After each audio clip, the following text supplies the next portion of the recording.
con datos entonces para que la... Listo, pues vamos a comenzar entonces. Bueno, en esta noche tendremos un tiempo en el que algunos jóvenes nos han pedido a Denis y a mí que llevemos un tema que tiene que ver con asuntos o fenómenos paranormales desde la escritura, ¿no? ¿Qué dice la escritura respecto a esto? Nos lo propusieron hace como 2 semanas, pero no es un tema fácil, no es un tema que se pueda preparar rápido, puesto que incluso la escritura tal vez no es que no tenga mucho que decir al respecto, pero tampoco tiene mucha literatura con respecto a esto. Y la mayoría de textos que tocan este tema, algunos textos son considerados textos oscuros, quiere decir que no arrojan muchas luces, ¿verdad? Y entonces, pues habría que tocarlo de la mejor manera para que pudiéramos cumplir el objetivo, que era despejar algunas dudas que los chicos tienen, que las personas tienen. Y Denis y yo pues hemos decidido tocarlo desde 3 ámbitos que más adelantico se los vamos a decir. Ahorita vamos a orar para comenzar en este tiempo. Padre, te bendecimos, Señor, en esta hora y pedimos tu asistencia del Espíritu Santo, oh Dios, para que traiga luz, para que traiga revelación, para que traiga, oh Dios, interpretación, para que traiga iluminación a nuestras vidas, Señor, a nuestras mentes, y podamos tocar este tema de acuerdo a tu voluntad y de acuerdo al criterio y de acuerdo a los lineamientos que la Escritura nos da, Señor. No nos permitas que nos alejemos ni a la izquierda ni a la derecha, sino que vayamos al centro, Señor, de tu palabra. Y te pedimos, oh Dios, una bendición especial en este tiempo para cada persona que va a recibir esta enseñanza, para que podamos ser, oh Dios, instruidos y capacitados para toda buena obra, instruidos y capacitados, Señor, para continuar creciendo en madurez y, oh Dios, en carácter en nuestra vida cristiana. En el nombre de Jesús, amén. Entonces, nuestra hermana Denis y yo, bueno, realmente muchas gracias por habernos invitado a tocar este tema. Damos las gracias al grupo, aparte del grupo de jóvenes que nos invitaron a tocar este tema. Eso, como les dije, es un tema un poco complicado y le llamamos así, fenómenos paranormales, verdad o mentira, fenómenos paranormales, verdad o mentira. Más sin embargo, yo quiero que nos presentemos. Bueno, aquí está Ana, está Laura, que imagino que es Laura, ¿verdad? Es Lauren. Es Lauren, correcto, sí, Lauren, Ana, Lauren y Lourdes, sí. Y Lourdes. Las dos N son Lauren y Lourdes. Sí, sí, correcto, ya me di cuenta, Laura y Lourdes. Muy bien, y vamos entonces a entrar en materia, ¿verdad? Fenómenos paranormales, verdad o mentira. Denis y yo hemos, les proponemos o les propusimos tocar esto desde 3 puntos de vista, desde 3 ámbitos, desde 3 aspectos que tienen que ver con los fenómenos paranormales. El primer aspecto, el aspecto cultural, ¿de acuerdo? Los fenómenos paranormales desde el punto de vista cultural. El segundo, desde el punto de vista, desde el ámbito psicológico. Y el tercero, desde el ámbito o el punto de vista espiritual. Entonces, vamos a desarrollar esto en 3 encuentros. Finalizado esta charla, podemos recibir la información cuándo lo vamos a hacer o en el día de mañana, ¿verdad? Tiene que tomarse una decisión si lo vamos a hacer toda esta semana o va a ser 3 domingos consecutivos. Pero el próximo encuentro lo tendrá Denis con el tópico desde el punto de vista o el ámbito psicológico, ¿verdad? Tocará los temas paranormales desde el punto de vista psicológico. Ahí hay mucho que decir. Ella tiene algunas experiencias con respecto a ese tema en su profesión como psicóloga. Hoy vamos a ver lo que tiene que ver con los fenómenos paranormales desde la cultura, ¿de acuerdo? Desde la cultura. Realmente nuestra intención en el día de hoy no pretende ser que tengamos la última palabra sobre el tema. Realmente no pretendemos eso. De hecho, ni siquiera será la primera, ni la segunda, tercera, ni la cuarta, ni la última. Es una más, ¿de acuerdo? Básicamente, nuestra intención es hacer un aporte sobre este tema para tratar de esclarecer algunas dudas que incluso también yo las tengo, ¿verdad? Y sé que Denise también, y que nos permitan avanzar un poco más sobre el conocimiento sobre este tipo de temas como son los fenómenos paranormales desde la perspectiva bíblica. Pero no podemos abordar los fenómenos paranormales desde la perspectiva bíblica sin abordarlos de la cultura, pero tampoco podemos dejar de abordarlos desde la parte clínica, ¿no? La parte psicológica, porque hay fenómenos, hay cosas que los psicólogos, ¿verdad? Desde la mente de los hombres pueden, digamos, interpretar, pueden estudiar y pueden dar explicaciones, ¿verdad? Explicaciones. Es más, muchos psicólogos desde la teoría de la psicología explican algunos asuntos, algunas experiencias, algunos eventos que se dieron en la escritura, ¿de acuerdo? Por ejemplo, recuerdan la historia del profeta Elías cuando fue camino a Oreb, ¿verdad? Que dice que solo comía y dormía. Hoy sabemos que Elías estaba en una profunda depresión. ¿Por qué? Porque los psicólogos estudian y saben que los síntomas de la depresión son esos, ¿verdad? Dormir y comer. Entonces, podíamos saber que Elías estaba en un proceso depresivo no solamente por ese hecho, sino por sus propias palabras. Cuando las personas entran en depresión, a veces tienen palabras como de, ¿cómo se llama? Suicidarse, ¿no? Tener palabras o intentos, no tanto intentos, pero sí dejar claro que tienen intención de suicidarse. Y lo que Elías estaba pidiendo era un suicidio, que Dios le quitara la vida, solo que él sabía que no podía quitársela a él, ¿verdad? Entonces pedía que Dios le quitara. Así que la psicología y algunas ciencias tienen mucho que aportarnos respecto a este tema, pero en este caso va a ser la hermana Denise desde el punto de vista psicológico. Y en el último encuentro participaremos los dos desde el punto de vista espiritual. ¿Qué tengo que decirles o qué tenemos que decirles sobre los fenómenos paranormales, verdad? Desde el siglo XIX ha habido un auge en todo este tema de los fenómenos paranormales. Como les dije, intentaremos desde la escritura hacer un aporte que les permita a ustedes acercarse o tener una comprensión más clara de los fenómenos paranormales a la luz de la escritura. Ahora, para tocar el tema de los fenómenos paranormales, tenemos primero que tocar el tema del animismo en todas las culturas, pero antes que todo vamos a explicar qué son fenómenos paranormales. Los fenómenos paranormales tienen que ver con eventos que se salen del entendimiento, de la comprensión común de una persona. Son eventos que en muchos casos o en la mayoría no tienen una explicación lógica de lo que sucede. Hay muchos fenómenos paranormales que son charlatanería. Diríamos que la gran mayoría de fenómenos paranormales entran en el ámbito de la charlatanería, del engaño, ¿verdad?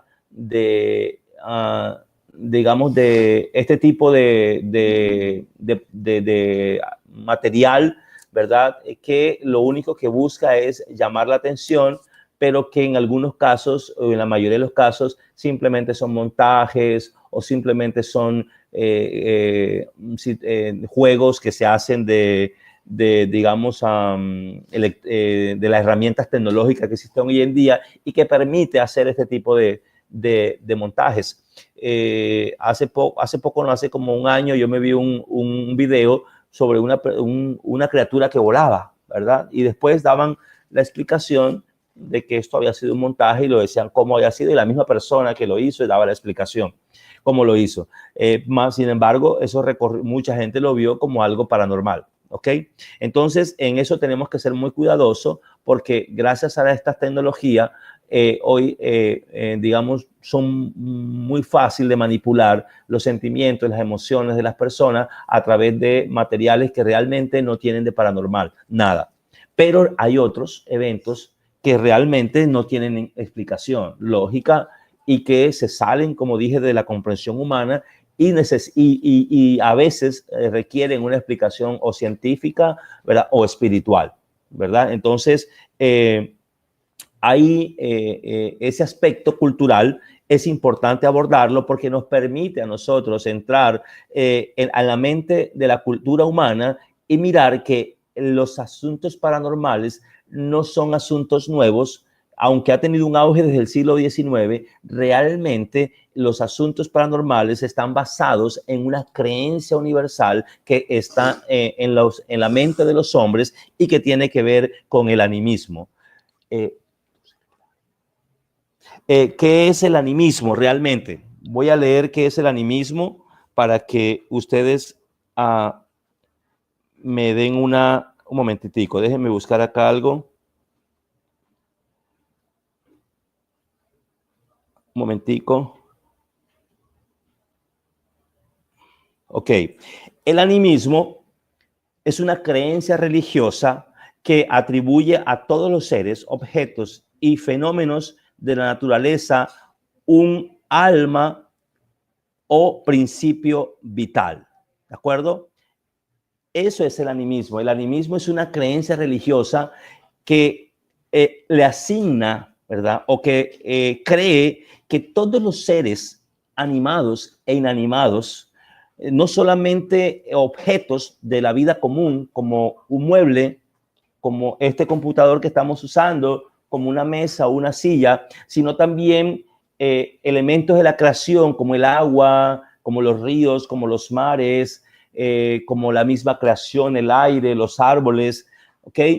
Y las personas tienen tienen un principio vital, un principio de vida, que en todos los objetos hay un principio de vida. O sea que todos los objetos de alguna manera adquieren vida en un momento determinado. Así que el animismo es una concepción que está presente en todas las culturas de la raza humana.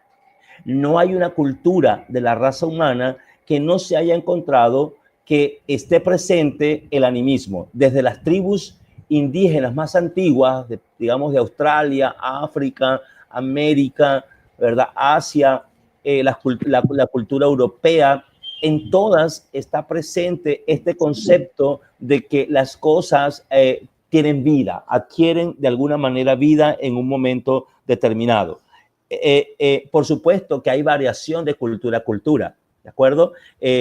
Los africanos, ellos tienen un concepto de la creación, de que todo está conectado. No sé si se vieron la película, los que se vieron la película Avatar, ¿verdad? En Avatar había un principio de animismo, donde la creación, todo lo que era ese mundo que ellos habitaban, estaban conectados como si fuera un cerebro humano, ¿verdad? Que hacían, si puede usarse la palabra sinapsis, conexiones unos con otros, y todo estaba conectado de tal manera que si alguien moría, toda la creación, todo ese mundo que ellos vivían, en que ellos vivían, sentía lo que estaba pasando, porque había una conexión con todo lo creado. Eso es animismo, ¿verdad? El animismo tiene que ver con que la creencia de que el hombre no muere y de que el hombre después de muerto aún sigue teniendo vida y sigue teniendo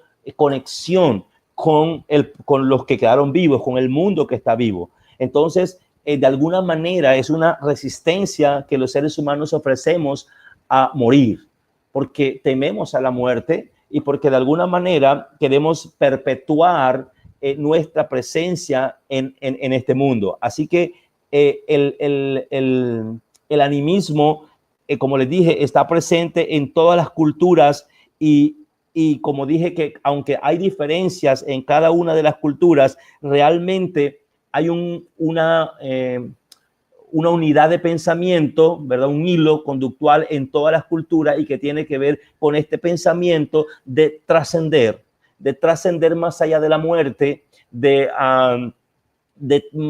que los antepasados mantienen conexión, los muertos mantienen conexión con el mundo. Por ejemplo, los egipcios cuando moría un faraón, ellos le mandaban todo lo que el faraón tenía, joyas, porque ellos pensaban que en el camino, ¿verdad?, hacia donde él iba a necesitar todo este tipo de pertenencias como si en el viaje tuviera que hacer pagos para pagar y él tuviera con qué hacerlo. Entonces, ese concepto es un concepto. ¿Y por qué se llama animismo? Animismo viene de ánima y ánima viene de alma. Entonces, en latín. Entonces, animismo, ánima y alma es el origen de la palabra, o la raíz es la misma, ¿verdad? Y significa vida, o sea, vitalidad. Y en eso yo quiero decirles que así la Biblia lo describe, ¿verdad?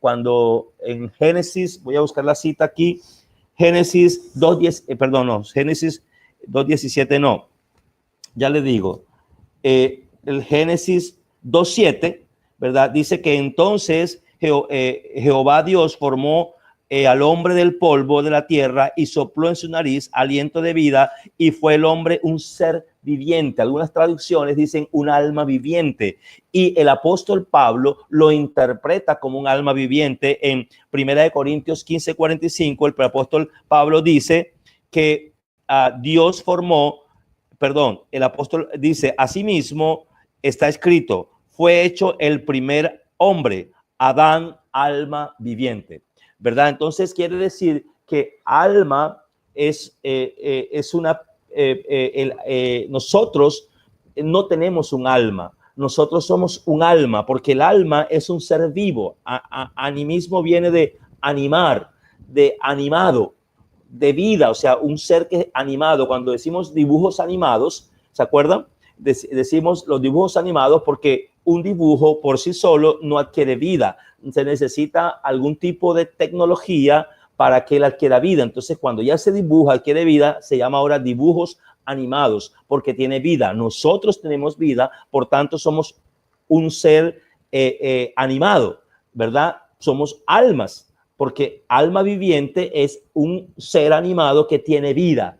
Nosotros, la Biblia reconoce que Adán fue un ser viviente o un alma viviente. Entonces nosotros, los seres humanos, no tenemos alma. Y esa es digamos, una discusión que ha permanecido por muchos años. A nosotros nos enseñaron que somos cuerpo, alma y espíritu.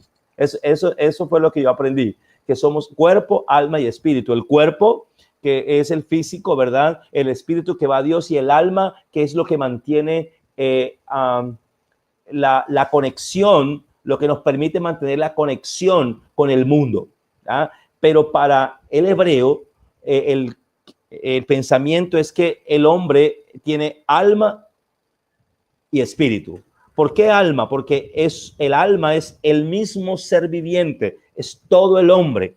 Usted que está ahí escuchándome, usted es un alma viviente. ¿Por qué? Porque usted es un ser animado que tiene vida. Entonces, todos somos almas vivientes, hombres y mujeres que tienen la capacidad de vivir. Así que voy a leerles algunas creencias, ¿verdad? O algunos aspectos, algunas características muy particulares del animismo. ¿Qué creen los que creen en el animismo? Creen que la vida de los ancestros, o sea, de nuestros antepasados, continúa después de la muerte. Hay evidencias de eso, ¿verdad? Creemos, por ejemplo, que cuando una persona muere, los católicos nos enseñan que va al purgatorio, ¿no? Y allí en el purgatorio, si hacemos misas y oraciones, la persona puede salir de allí para ir al cielo. Los egipcios creían que las personas los faraones necesitarían recursos o pertenencias para llegar al lugar de su morada. Los africanos también tenían ese concepto de que necesitaban las personas después de muerto y por eso algunas tribus le echaban las pertenencias también o comida, ¿verdad? Comida, porque la persona en su largo viaje iba a necesitar ser alimentado. Otra característica u otro principio o creencia del animismo es que se puede interactuar directamente con los espíritus que ya partieron. Ellos creen eso. También que el alma puede abandonar el cuerpo durante trances o sueños. O sea, eso se llama desdoblamiento. O hay otro concepto que se llama déjà vu, que lo usamos nosotros mucho, ¿verdad? O el desdoblamiento de espíritu. Lo utilizan los gnósticos, donde dicen que el alma puede salir del cuerpo y mirar lo que está pasando a su alrededor y el cuerpo estar allí. Entonces, ellos creen eso. También creen que hay seres espirituales que viven en el alma o en el espíritu del ser humano. Y también ellos creen en los sacrificios, ¿verdad? Que se realizan sacrificios y por eso vemos en la Biblia que cómo los pueblos paganos alrededor del pueblo de Israel ofrecían sacrificios incluso a sus niños, ¿verdad? A sus niños, a los dioses. Así que el animismo hace parte de la cultura y de la conciencia humana. Está presente. Los católicos, por ejemplo, nos enseñan que el alma comienza a vivir cuando el niño nace. ¿Okay? Cuando el niño nace, o sea, en el momento que el niño nace, comienza a vivir el alma y esa alma nunca morirá. Ellos creen que el alma no muere. Los mormones también creen algo parecido. Los mormones creen que en el mundo espiritual hay bebés espirituales o almas espirituales que están buscando un cuerpo donde posarse. Y entonces la labor nuestra aquí en la tierra es darle cuerpos a esas almas para que lleguen y se digamos, posesionen o se posen, perdón, en un cuerpo. Esa es la creencia de los mormones. Por eso la poligamia que existió al comienzo de su movimiento, porque entre más cuerpos yo pariera aquí o yo tuviera aquí, más almas iban a adquirir ese cuerpo, ¿de acuerdo? Y luego el hombre y la mujer mormona irían a gobernar un planeta en donde la mujer estaría embarazada eternamente, justo produciendo esas almas, ¿de acuerdo? Fabricándolas o pariéndolas, y nosotros acá buscándole cuerpo. Es un círculo vicioso. Ustedes allá paren almas y nosotros le damos cuerpo, porque ellos consideran que el cuerpo es inmortal, el alma es inmortal. Así que déjenme busco mis notas. Un momentico. Así que los católicos y los mormones tienen esa concepción de animistas, ¿ok? De que el alma no muere. Y entonces, como el alma no muere, esa alma puede tener relación con el mundo vigente. Incluso creíamos, y hace muchos años, ahora ya no escucho mucho eso entre los católicos, decir que cuando un niño se moría sin bautizar, su alma estaba vagando. Y pasaba vagando hasta que tú pudieras hacerle un bautismo aquí, para que el alma pudiera descansar. Y escuché muchas veces, por ejemplo, de que que habían niños que iban al río a coger agua permanentemente porque no habían sido bautizados antes de morir. Y entonces esos niños iban al río siempre a buscar agua. Así que el animismo está presente no solamente en las culturas antiguas y en las culturas de todo el mundo, sino que hace parte de nuestra vida cotidiana. ¿De acuerdo? Por ejemplo, ¿cuándo somos animistas nosotros? Cuando vemos que un objeto inesperadamente, algo se cayó y nosotros nos quedamos así como, nos quedamos así, se cayó algo. ¿Qué fue? O sea, estamos pensando de manera animista, porque le estamos dando de alguna manera credibilidad, ¿verdad? O le estamos dando, o estamos creyendo que ese cuerpo tiene algún espíritu que lo ha movido, ¿de acuerdo? Que está adquiriendo vida. Entonces, para poder entender el fenómeno de los fenómenos paranormales, tenemos que entender el fenómeno del animismo en toda la cultura humana. Pablo, en Romanos 1, lo deja claro, ¿verdad? Ya les leo Romanos 1, 20, lo tengo aquí. Un momentico. Ok, hola. Hola, yo lo copié. Romanos 1, 27 creo que es, o 17, ya lo busco, hermanos. En el libro de Romanos 1, sí, correcto, ya lo tengo aquí. 21 al 23, dice la escritura, pues habiendo conocido a Dios, no le glorificaron como a Dios, ni le dieron gracias, sino que se envanecieron en sus razonamientos y su necio corazón fue entenebrecido. Profesando ser sabios, se hicieron necios y cambiaron la gloria de Dios incorruptible, del Dios incorruptible, en semejanza de imagen de hombre corruptible, de ávidos, de cuadrúpedos y de reptiles. Eso es animismo.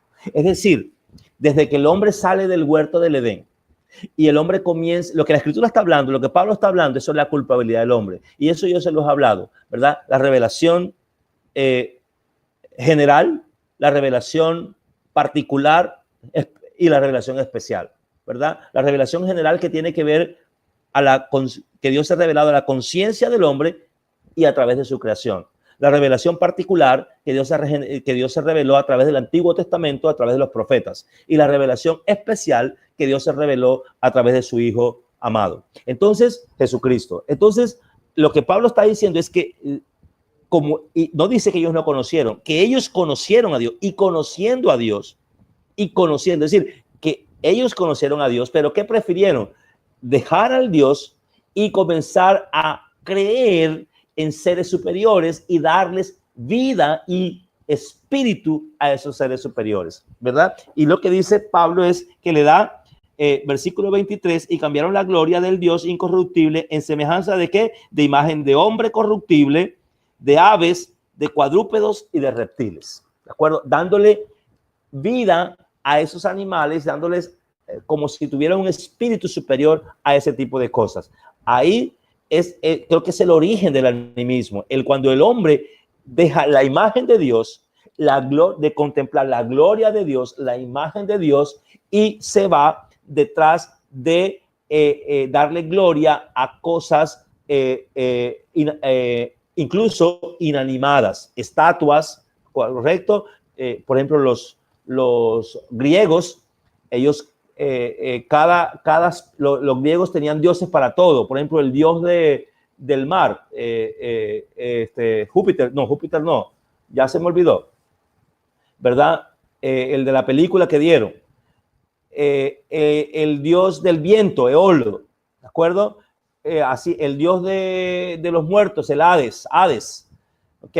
Entonces, ellos le daban poder, ¿verdad? Y representaban cada una de estos elementos de la creación, incluso como el mar y como el viento, le daban vida en representación de un Dios. Entonces, quiere decir que el animismo es algo que está plasmado y está impregnado en nuestras mentes, incluso en la mente de los cristianos.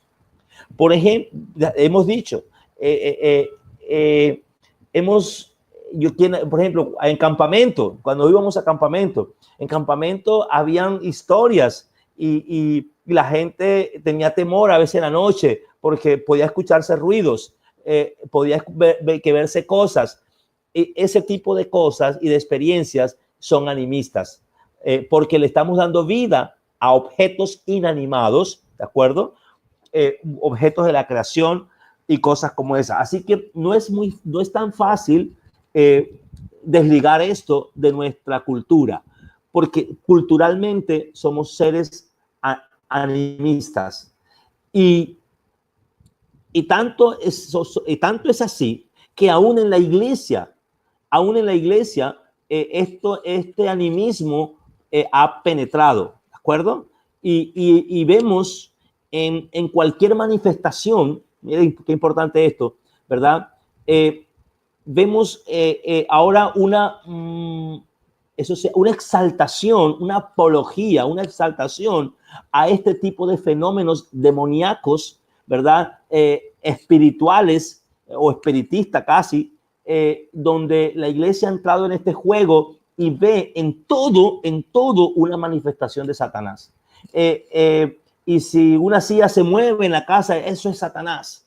Y si un hermano está, por ejemplo, todavía fuma, todavía toma, ese es un espíritu de fumador que tiene, es un espíritu de tomador que tiene. Y eso es animista, porque le estamos dando al hábito de tomar, al pecado, vida, ¿de acuerdo? Le estamos transmitiendo, le estamos asignando un espíritu, ¿de acuerdo? Para que la persona, diciendo que la persona toma. Entonces, estamos, créanmelo, impregnados de animismo. Aunque no lo veamos así y de pronto no nos hagamos conscientes, no seamos conscientes de ello, estamos impregnados de animismo. Vemos sombras, escuchamos ruidos, ¿ok? Vemos, escuchamos voces, vemos fantasmas en ese tipo de cosas. Yo en lo personal debo dar gracias a Dios por la mamá que tuve, porque yo viví en un pueblo muy animista, en un pueblo lleno de tradiciones de este tipo: el hombre sin cabeza, la llorona, el aparato, la bruja, tantas cosas que la gente decía al día siguiente. Yo vi el que disparó al ave y el ave no se fue, sino que se le acercó y volvió a dispararle y después se le acercó más y cuando lo vio lo tenía a 2 metros. El de la guartinaja, que también, todos esos cuentos los oí de personas que a ellos decían que le había pasado. Entonces era un pueblo donde este tipo de cosas pasaban con mucha frecuencia. Mi mamá me decía, tendría yo 5 o 6 años, y mi mamá me decía: el que tiene miedo no anda con Dios, y Dios siempre anda con los niños. Entonces yo nunca vi nada. Nunca en mi vida vi nada, y vivía en un hogar donde, porque en ese pueblo no había energía eléctrica, y teníamos un patio que, imagínense, es como de allí de la iglesia hasta donde la hermana Aide, así, y de ancho, de calle a calle, de cera a cera, grandísimo, sembrado de árboles. Y yo salía a las 9, 10 de la noche a buscar fruta y nunca vi nada, ni jamás escuché. Me quedaba solo de 8 años allí, porque además se iba a poner mi abuela, y yo me quedaba ahí de 8 años cuidando la casa, y jamás escuché absolutamente nada, pero mis amigos escucharon de todo, ¿verdad? Entonces, ese tipo de experiencias normalmente las adquirimos por tradiciones, y estamos llenos de ese tipo de experiencias. Recuerdo una vez que iba en un caballo, y el caballo ya eran como las 6 de la tarde, 6:30, y estaba semioscuro, y yo tendría como, ¿cuánto? No sé, 9 años, 10 años. Y el caballo no quiso pasar. Si yo iba para una parte y el caballo allí se trancó y se trancó. Yo recordaba un animal, no quería, era porque olía algo, ¿no? Entonces yo lo que hice fue que me devolví. Cogí y me devolví. Al día siguiente, como le dije a mi mamá que el caballo no quería ir, entonces mi mamá me mandó temprano, ¿verdad? Me mandó temprano. Y cuando pasé por el lugar, había un pañuelo. Se había quedado como en unas ramas secas, ¿verdad? Y a alguien se le cayó, no sé, un trapo, algo así, era una cosa blanca, y la brisa movía el pañuelo. Entonces yo me imagino que el caballo vio eso y sintió algún tipo de temor, ¿verdad? Pero yo no fui contando, jamás creí que había algo, o sea, eso sí te los aseguro, nunca pensé ni conté que me había pasado eso, sino que al día siguiente pude confirmar que lo que había allí realmente no era más que un trapo. Así que el animismo, amados hermanos, nos lleva entonces, digamos que los postulados del animismo nos lleva entonces a pensar, bueno, ¿qué dice la Biblia respecto a esto? ¿Okay? El animismo dice que los seres humanos después de muertos pueden tener contacto con nosotros. Por eso creemos en la aparición de los muertos. Por eso la gente cree todavía en esas cosas. Los cristianos creemos en esas cosas, me sorprende, ¿verdad?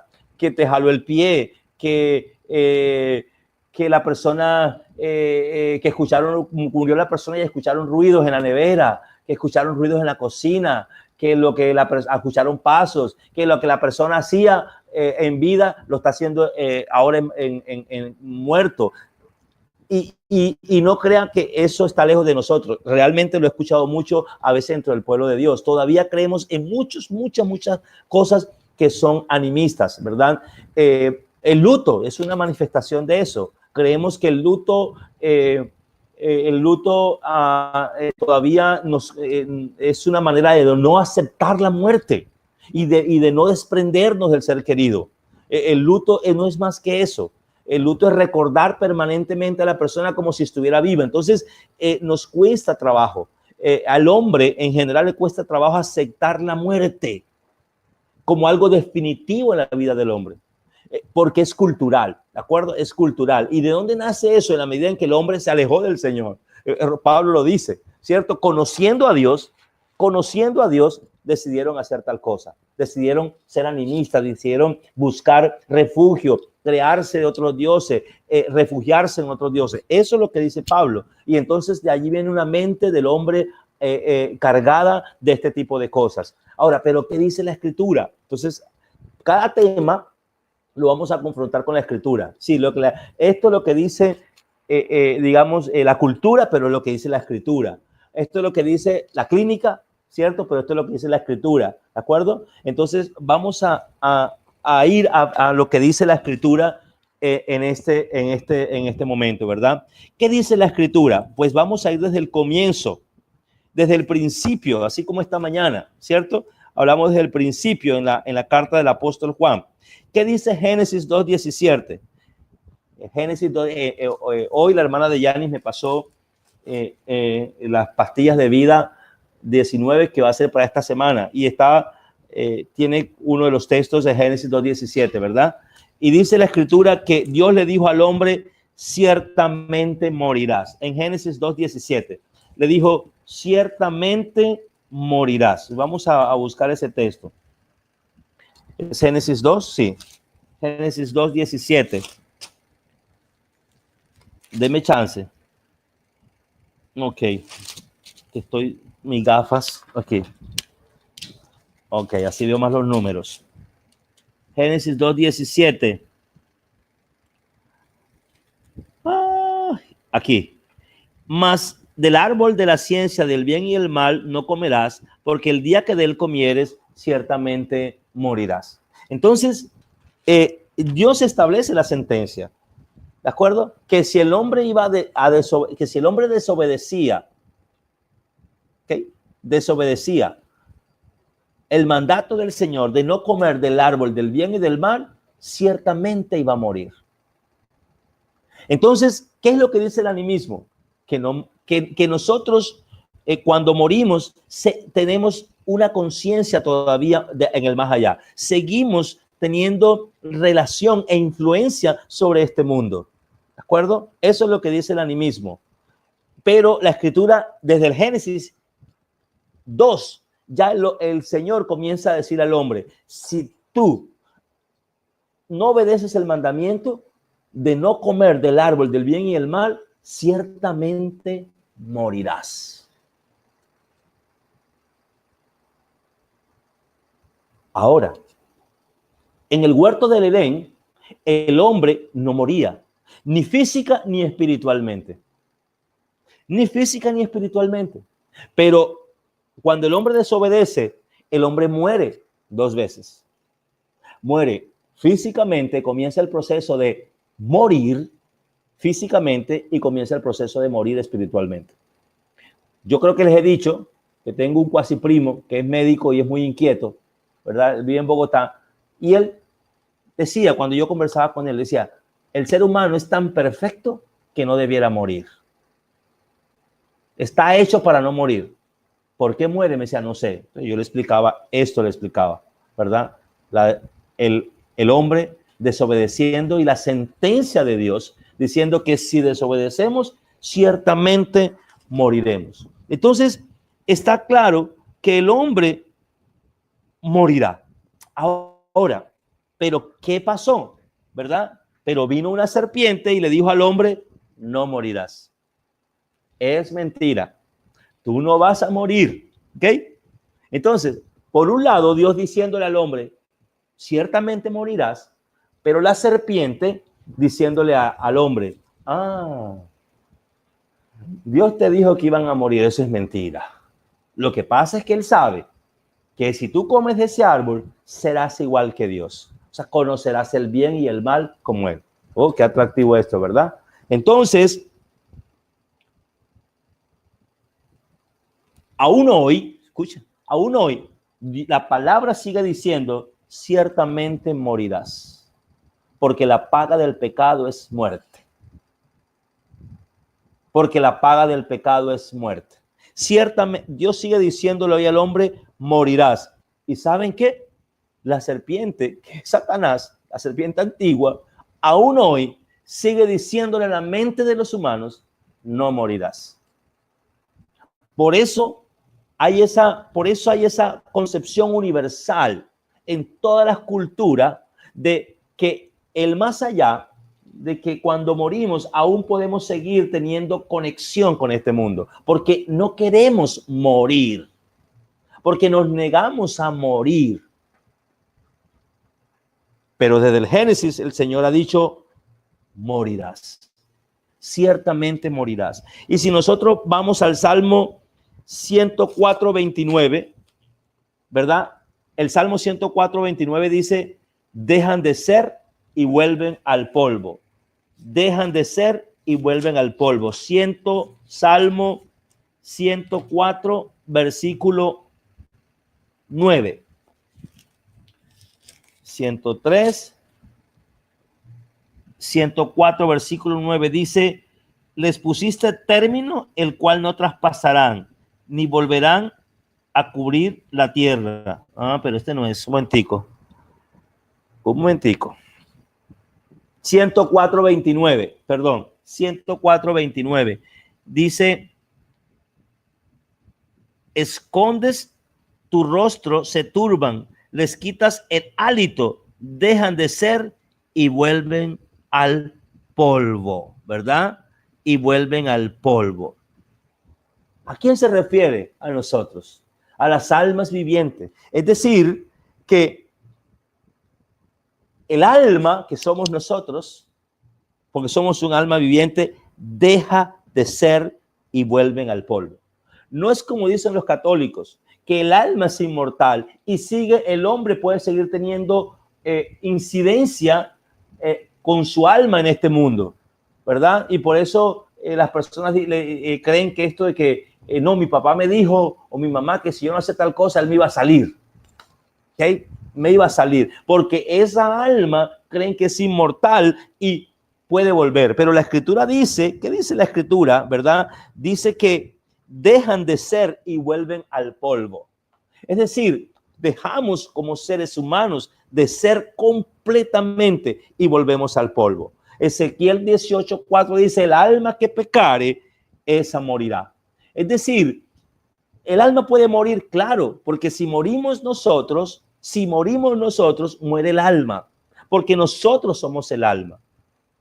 Yo creí por muchos años que nosotros éramos cuerpo, mente y espíritu, algo así, cuerpo, alma y espíritu.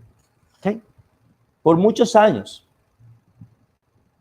Pero si nosotros somos, como dice la escritura, que Adán fue un ser viviente, un alma viviente, y Pablo así lo corrobora, ¿verdad? En 1 Corintios, entonces si nosotros morimos, muere el alma. ¿Por qué muere el alma? Porque el alma viene de ánima y es que tiene vida, que tiene movimiento. Si nosotros morimos, ya dejamos de tener vida. Por lo tanto, ya no somos un alma viviente, porque el alma viviente es que tiene vida. Ya ahora no somos alma viviente. Cuando morimos, dice que dejamos de ser, volvemos al polvo y moriremos. El alma que pecare morirá. La persona que peca, esa morirá. ¿De acuerdo? ¿Por qué morimos? Porque somos seres animados que tienen vida, ¿verdad? Que tienen alma. No tenemos un alma, somos un alma viviente. Por lo tanto, al morir nosotros, muere el alma con nosotros. El Génesis, ya les dije este texto, ¿verdad? Que el Génesis dice que y sopló Jehová Dios, y entonces Jehová Dios formó al hombre del polvo de la tierra y sopló en su nariz aliento de vida. Y fue el hombre un ser o un alma viviente, ¿verdad? Y ya lo dijimos que el apóstol Pablo también lo corrobora en la primera carta a los Corintios. Ahora, Eclesiastés, ¿qué dice Eclesiastés 9, 5 al 6? Porque los que viven saben que han de morir, pero los muertos nada saben, ni tienen más paga, porque su memoria es puesta en el olvido. También su amor, su odio y su envidia fenecieron ya, y nunca más tendrán parte en todo lo que se hace debajo del sol. Hermanos, creo que este texto de Eclesiastés nos aclara muchas cosas, ¿verdad? Sobre lo que es el animismo y cómo tenemos nosotros que romper con esta creencia, porque el animismo es el principio de los fenómenos paranormales, o por lo menos es uno de los principios, ¿verdad? Es uno de las bases principales de los fenómenos paranormales. Pero Eclesiastés está diciendo, ¿verdad?, que los que viven, nosotros sabemos que vamos a morir. Claro que lo sabemos. Somos conscientes que vamos a morir. Pero los que murieron, los que ya murieron, dice, nada saben. Escuche, nada saben. Ahí no hay espacio para ningún tipo de conjeturas. Sé que hay unos textos oscuros en la Escritura que vamos a estudiar ya en la última parte, que son un reto teológico, ¿verdad? Sobre este tema. Eso lo vamos a ver ya en la última parte. Pero escuchen que del Génesis, ¿ok? Y por supuesto que en el Nuevo Testamento también, pero lo vamos a dejar ya para la última parte, la última conferencia que vamos a tener, también habla sobre esta parte, sobre los muertos, ¿verdad? Vamos a estudiar el pasaje de Lázaro y los pasajes del Señor Jesucristo, donde habló sobre los muertos. Así que, pero lo que dice Eclesiastés es que los muertos nada saben ni tienen más paga, porque su memoria es puesta en el olvido. Hermanos, eso es una gran verdad. No importa si usted erige una estatua, si usted deja, cuando la gente se muere, entonces le ponen un retrato en la sala, imagínense, un retrato. Ojalá, yo espero que usted nunca haga eso, y si lo tiene, quítelo.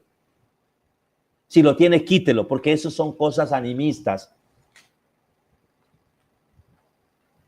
Entonces, cuando muere la persona, le guardamos ropa. Nadie puede tocar el closet, las pertenencias de la persona, y queremos tener esos objetos con nosotros de tal manera que nos mantengan en conexión con la persona, porque en nuestra mente todavía existe ese concepto de que podemos tener conexión de alguna manera con los muertos. Pero mire lo que dice Eclesiastés: ellos nada saben, no tienen más paga, y su memoria es puesta en el olvido. Poco a poco, hermano, los muertos van siendo olvidados. ¿Quién se acuerda en este momento de los del tatarabuelo o del bisabuelo? Muy poco, hermano.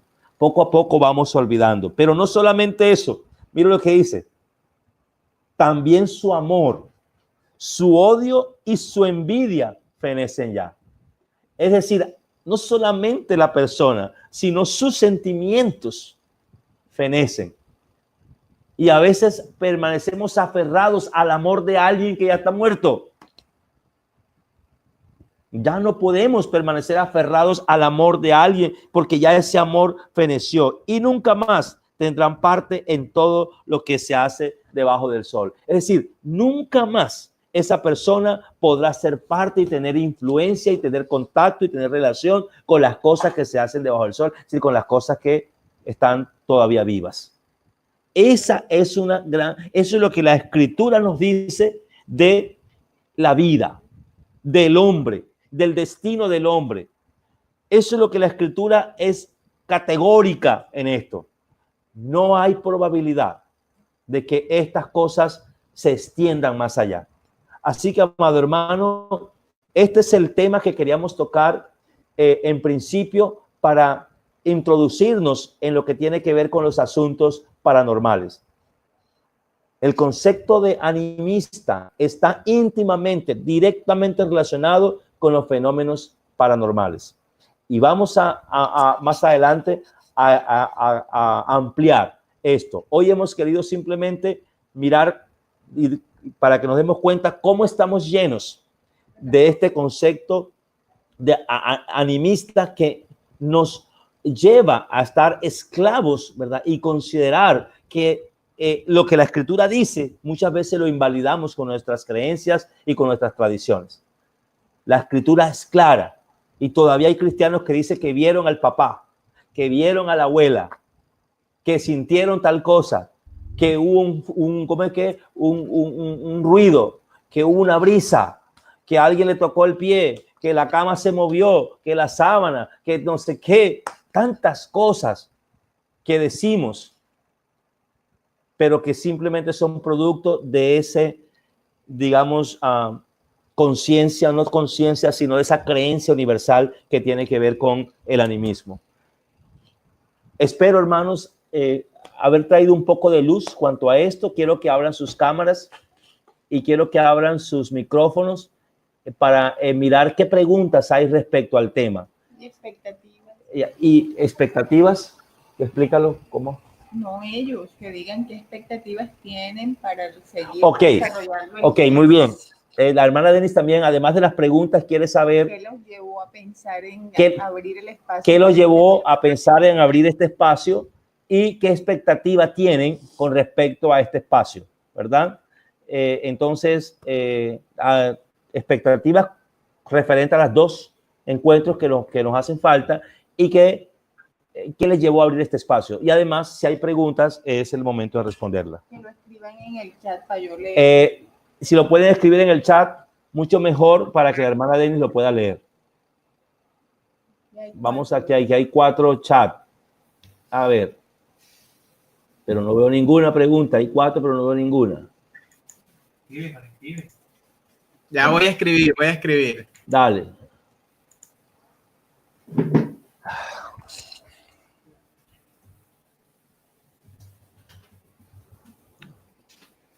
Ahí están.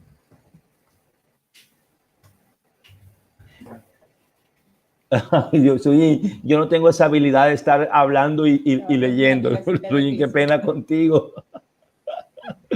Menos mal que Kevin se la pilló allí y te respondió. Cuando preguntó por la cita. Eclesiastés 9, 5 al 6. Muy bien. Ok, aquí estamos.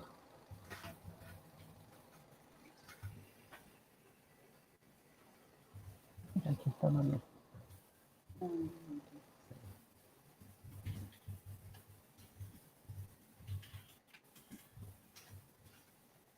Muy bien, el hermano Jorge parece que escribiendo una pregunta. Vamos a esperar. Tenemos aquí a Kevin, tenemos a Ana, nuestra hermana Ana, Yulibet, Lauren, Kevin.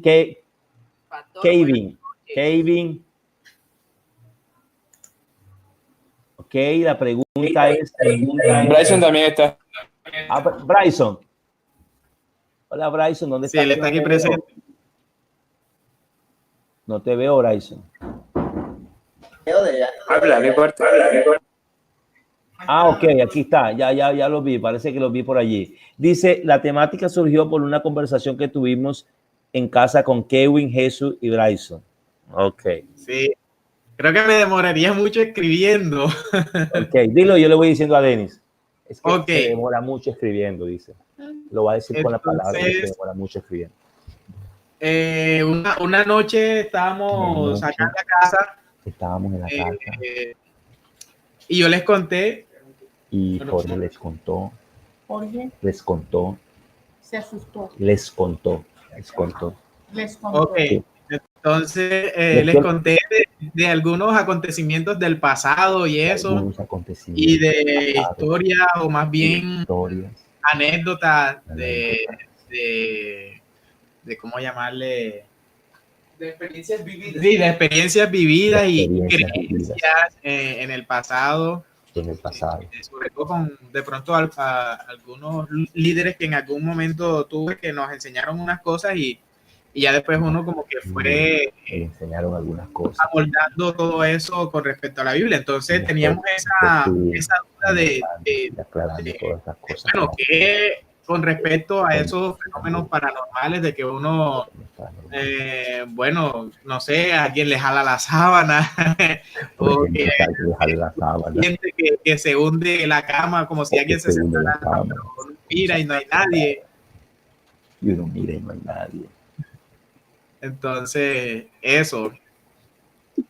Nos surgió esa, comenzamos a hablar historias y cosas así, y nos surgió esa duda de qué luz arroja la Biblia acerca de estos temas. Arroja la Biblia sobre esos temas.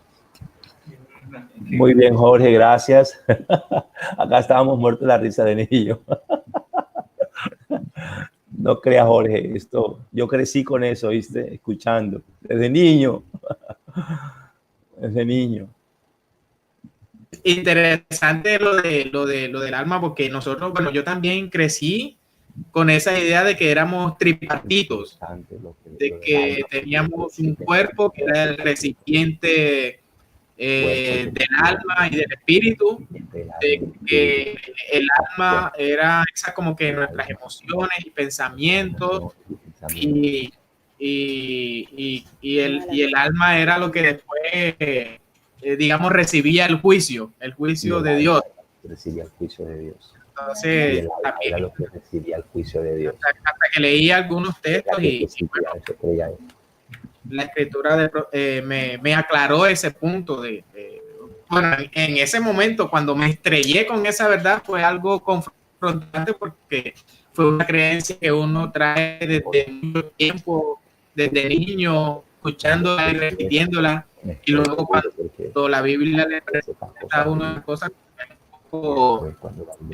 sí, como que a veces uno como que tambalea en eso, pero al final la verdad absoluta de la escritura siempre debe sobresalir. Amén. Al final la verdad de la escritura tiene que sobresalir. Ok, está bien. Está bien. Parece que Lauren tiene una pregunta. Dale, Lauren.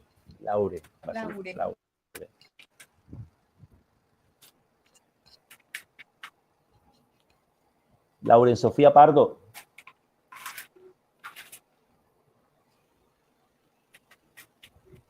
Lau, quita tu sonido. ¿Cuál es la relación de la ciencia con el escepticismo? ¿Con el qué? Escepticismo. ¿Cuál es la relación de la ciencia con el escepticismo? ¿Cuál es la relación de la ciencia con el escepticismo? ¿Cuál es la relación de la ciencia con el escepticismo? ¿Tú lo puedes responder? Sí, bueno, listo. Nuestra hermana Denny va a responder. No puedo. Okay. Yo pienso que más que la relación de la ciencia con el escepticismo tiene que ver con la postura de las personas que se colocan como hombres o mujeres de ciencia.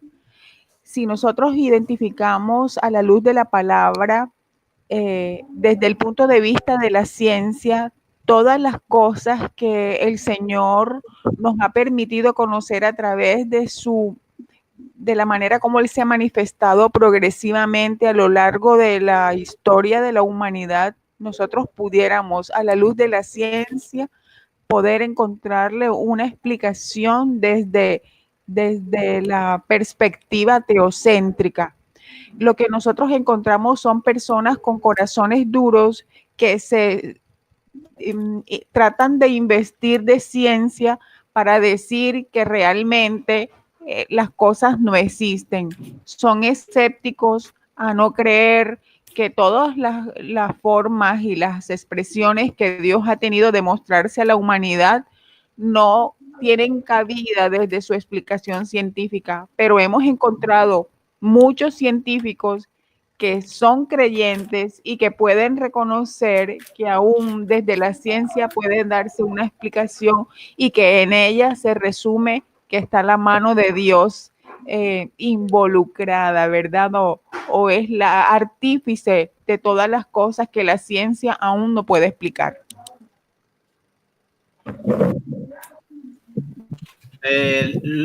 Carolina hizo también una intervención por aquí, creo que la...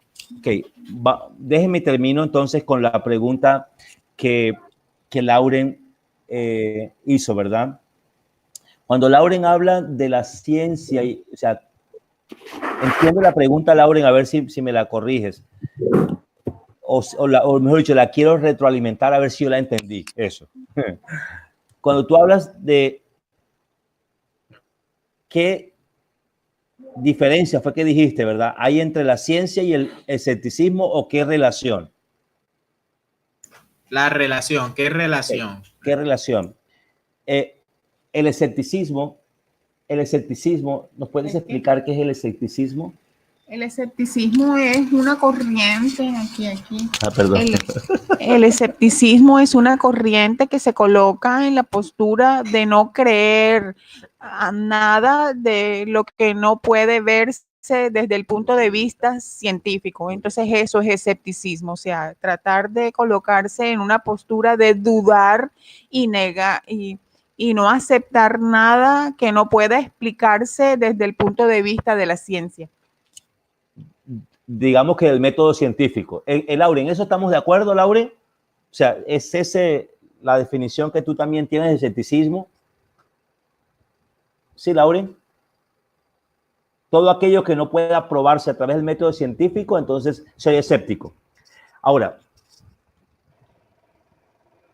la escritura está llena de ciencia. Amén. ¿Quién dice Job? ¿Quién te aconsejó, Señor, al colocar las medidas de la tierra y del universo y al colocar las leyes? ¿Verdad? Yo creo que hablaba con ustedes del Génesis 1,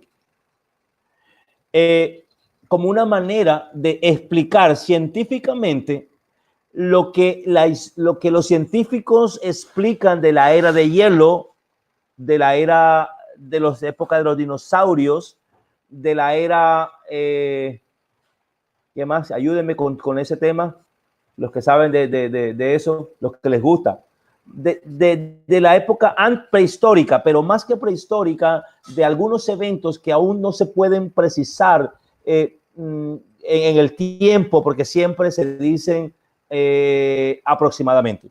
Y yo les explicaba, creo que fue a ustedes jóvenes, o no sé si fue a mis hijos o a los jóvenes, ya no recuerdo, pero les explicaba que el Génesis 1, Génesis 1.1 y Génesis 1.2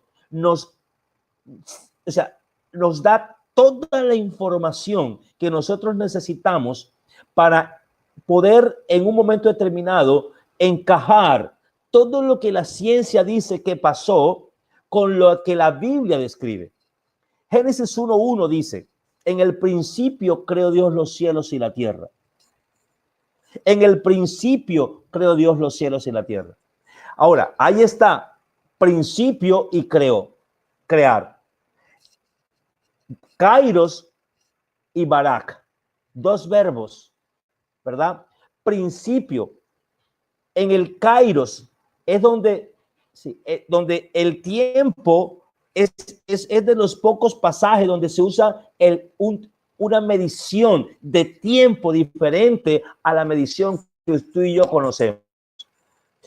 Si yo les digo ahora mismo, por favor, vamos a tomar el tiempo de 30 segundos. ¿Ustedes qué ponen? ¿Un qué? Díganme. Cronómetro. Cronómetro. Y eso viene del dios Cronos.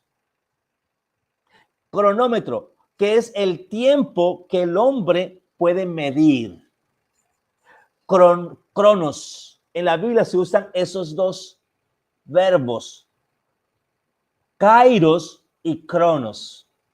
Kairos es el tiempo de Dios. Es el tiempo que el hombre no puede medir. Le es imposible. Jamás se acabará este planeta, este universo, y el hombre no podrá medir el Kairos. Porque dice la Escritura En el principio, en el kairos de Dios, sucedieron estas cosas. Creó Dios los cielos y la tierra. Creó Dios en un tiempo que no le corresponde al hombre. ¿Ok? No le corresponde. Cuando ya la Biblia habla de cronos, 5,000, 10,000 años, eso corresponde a nuestro tiempo. Un tiempo en el que el hombre puede medir. Por eso el hombre siempre, cuando descubre algo, dice aproximadamente 200,000 años o 10,000 años, porque nunca va a poder medir, porque ese es un tiempo que solo le corresponde a Dios. Ahora, el Génesis 1:2 dice, y la tierra estaba desordenada y vacía. Ajá, y entonces, si Dios creó los cielos y la tierra, ¿por qué la tierra estaba desordenada y vacía? Ustedes se dan cuenta lo que ocurre entre el Génesis 1:1 y el Génesis 1:2. En el principio creó Dios los cielos y la tierra. Y la tierra estaba desordenada y vacía. ¿Cómo que después que Dios crea la tierra está desordenada y vacía? En hebreo hay una expresión que se utiliza allí que denota que no dice y la tierra estaba desordenada y vacía, sino y la tierra llegó a estar desordenada y vacía.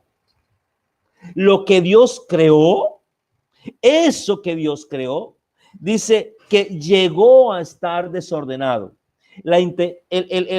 Digamos, el tiempo en que está escrita la expresión que es sohu tohu babu en hebreo, ¿verdad? Tiene que ver con una expresión, con un tiempo o con una expresión que indica que el desorden fue inducido por alguien o por algo.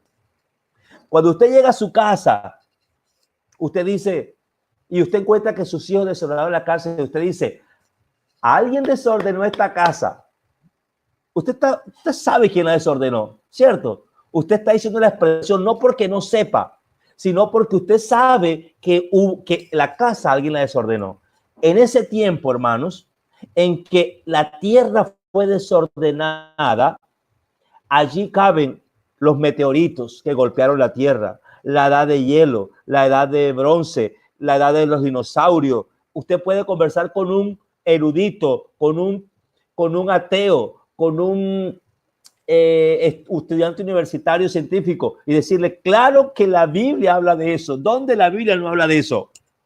Lo que la Biblia dice es que eso se dio en un tiempo que le corresponde solamente a Dios. Por eso ustedes nunca podrán encontrar ese tiempo, porque eso le corresponde a Dios. Sí hubo un desorden inducido.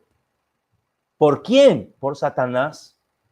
Un desorden inducido por la rebelión de Satanás que trajo el desorden, que trajo un desorden, que generó una caída de toda la creación de Dios, un desorden.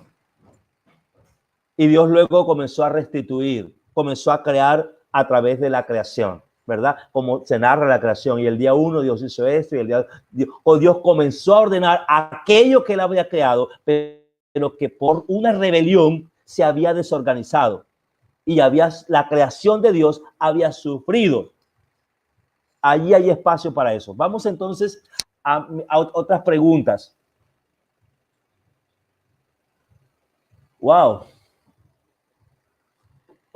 Denme chance porque no sé quién fue el que primero hizo la pregunta. Secretaria, venga, mi secretaria, para que mires cuáles son las preguntas que se han hecho primero. ¿Las preguntas que hizo quién? Que se han hecho primero aquí. Déjenme mirar. Laure, no sé si te quedó entonces claro esto de la relación de la ciencia con el escepticismo. La ciencia, la palabra de Dios da muchas luces acerca, incluso a la ciencia. Lo que pasa, como dijo Denny, tiene que ver con la postura del científico. Miles de científicos creen en Dios por la creación. O sea, llegan a una conclusión diferente a la que llega el escéptico. ¿De acuerdo?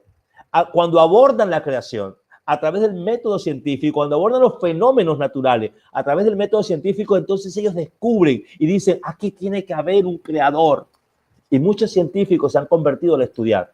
Entonces, tiene que ver más con la postura, Lauren, ¿verdad? Que con la propia teoría de esta corriente, ¿no? Científica, del escepticismo o filosófica. Muy bien. Otra, Kevin. Entonces, les conté algunos. Bueno, ya listo, Laura. Tienen mucho que ver. Lauren pregunta, ¿tiene mucho que ver la bioenergética? ¿Quieres responder? Para el próximo, Lauren, vamos a tocar algunas cosas de esas en la próxima encuentro, pero cuando nosotros hablamos de bioenergética tenemos que pensar que sí, efectivamente, el cuerpo humano emite energía. Nosotros somos seres que tenemos energía. Si tú te pasas un globo en tu cabello, frotas un globo contra una superficie y te lo colocas en el cabello, se van a levantar los cabellos porque hay electrostática, algo que se llama como electrostática. Y igual si las personas, por ejemplo, están pensando, hay estudios y ahí hasta los ingenieros han hecho la posibilidad de colocarse un casco y hacer que a través de lo que tú piensas, la otra, ¿cómo se llama? Te pueda mover un robot.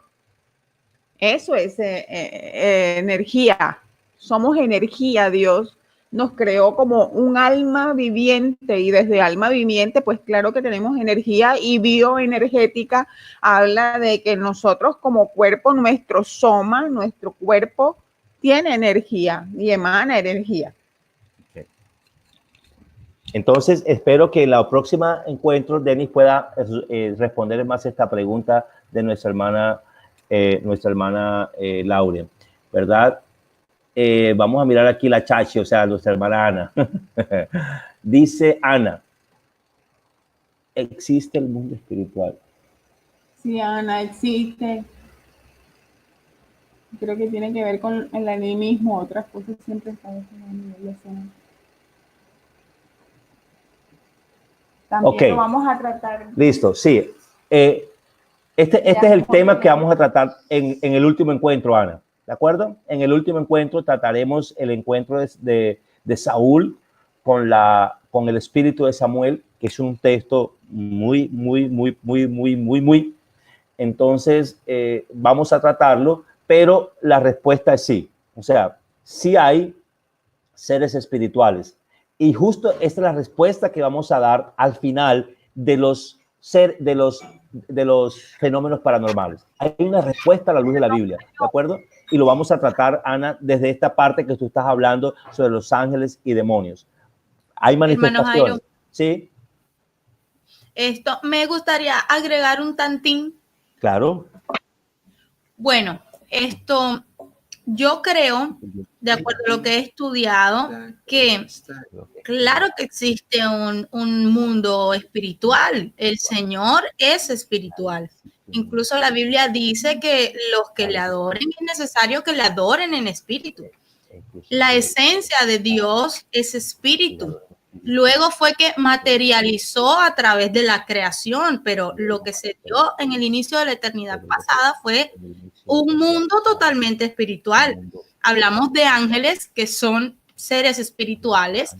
Luego, el Nuevo Testamento muestra cuando el Señor muere que en la cruz fueron expuestos los principados y potestades, y estos son seres espirituales, no son seres físicos. Entonces, creo que a la luz de esto que acabo de citar, la respuesta sería que es claro, existe el mundo espiritual y el Señor es el origen del mundo espiritual, así como es el origen del mundo físico, porque lo creó. ¿Existe ángeles y demonios? Por supuesto, la Biblia da testimonio de ambos. Dice que quién es el hombre para que lo haya coronado de gloria, que ni aun los ángeles tienen la gloria que tiene el hombre. Y también habla de demonios. Dice que la tercera parte de los ángeles que se rebelaron contra Satanás y cayeron con Satanás, se rebelaron con Satanás y cayeron, pues ahora los conocemos como demonios. Entonces, todas estas doctrinas existen, son real, la Biblia da fe de eso, y los cristianos debemos tener claridad en ello porque la Biblia nos enseña eso. Ahora, ¿qué hacemos con eso? Ya es otra cosa, porque si hay muchos evangelicoides que han usado el tema de la existencia de los demonios para imprimir terror en la iglesia, han usado la existencia de los ángeles, incluso no solo en la iglesia cristiana, sino que en diferentes sectas religiosas han usado los ángeles, ya los han convertido en dioses, ya tenemos ángeles de la guarda personalizados y todo esto. Entonces, sí existen. El tema es qué vamos a hacer con ellos. Toca ahí sí ver de la escritura. Ok. Listo, gracias. Efectivamente, les dije, ¿verdad? Es un tema que tocaremos en el último encuentro y que va a dar respuesta a lo que tiene que ver con los fenómenos paranormales, ¿verdad? Allí está la respuesta, ¿okay? En esto de lo que Ana acaba de tocar y lo que Suyín acaba de aclarar, ¿verdad? Sobre los ángeles caídos, sobre los demonios, sobre ese tipo de cosas. Allí vamos a encontrar, y espero que vamos a encontrar parte, de pronto no toda, pero parte de la respuesta a estos asuntos o a estos fenómenos paranormales, ¿de acuerdo? Dice, ok, la tercera, Ana, ok, muchísimas gracias. Bueno, yo creo que ya terminamos, ¿verdad? Con las preguntas. Con todas las preguntas. ¿Cuándo se va a dar la segunda sesión? Muy bien. Entonces, yo pensaría que de pronto el sábado hacer la segunda y el domingo por la noche hacer la tercera. ¿Qué les parece? ¿Sábado y domingo? Domingo. Sábado y domingo. Domingo. No, el sábado tú y el domingo los dos. Ajá, que se haga seguido. Sí. No sé, ¿qué opinan?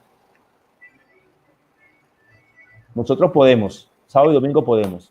Bueno, si tengo para el transporte, yo voy. La hermana ahí de que dice, si tengo para el transporte, yo voy. Sí, sí, está bien, hermano. Ok, mi hermano, entonces te ahora no vamos a pensar, ay, no, porque es que no te llevo el transporte. ¿Hora está bien? ¿7 de la noche? ¿Sí? ¿Ya han hecho la cena? ¿Ok? ¿Está bien? 7 de la noche. Está bien. Muy bien. Hermano. Muy bien. Sí, hermano, bien. muchas gracias. Podemos aprovechar en este tiempo.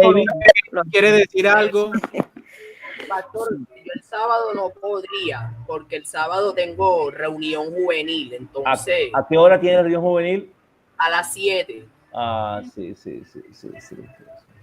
Pero el domingo sí. Bueno, ¿hay manera, Jorge, que se le grabe y se le mande al hermano? Sí. Listo. Sí, esto se está grabando. Esto se está grabando, de hecho. Se te graba y se te envía, ¿viste, Kevin? Para que sigas la secuencia con el domingo, ¿ya? ¿Está bien? Entonces, se te manda el sábado o el domingo temprano, para que sigas con la secuencia. ¿Listo? Y Kevin, anota las preguntas que te surjan de lo del sábado para de pronto responderlas el domingo. El domingo, muy bien. Listo, está bien. Bueno, amados hermanos, muchas gracias por sus preguntas, por su participación, que fue muy